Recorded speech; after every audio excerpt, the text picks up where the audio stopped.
Біріншіден асықпаңыз.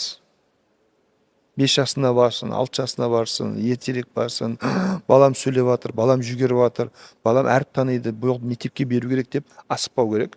Қазіргі таңдағы балдардың әріп тануы, сандарды санай алуы, сөйлей алуы, сөйлем құрастыра алуы, ерекше сөйлемдер құрастыра алуы бұл бір ерекшелік емес, балдардың барлығы осындай.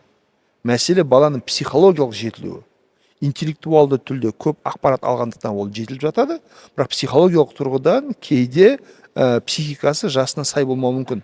Әлі бір ойын баласы болуы мүмкін, әлі бір жерде бір тиянақты 15 минут 20 минут отыра алмауы мүмкін, әлі бір топпен ұжымдасып бар деген жерге бару, отыр дегенде отыруды түсіне алмауы мүмкін. Сондықтан балаларды бірінші асықпау. Екіншісі, неге асықпаймыз? Мүмкін болғанша баланы балалық шағынан айырылмаңыз.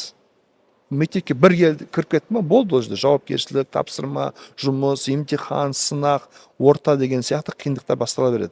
Сосын қаншалықты кеш болатын болса, қаншалықты балалық шағына тойып алатын болса, соншалықты мектепте өзін сенімді сезінеді.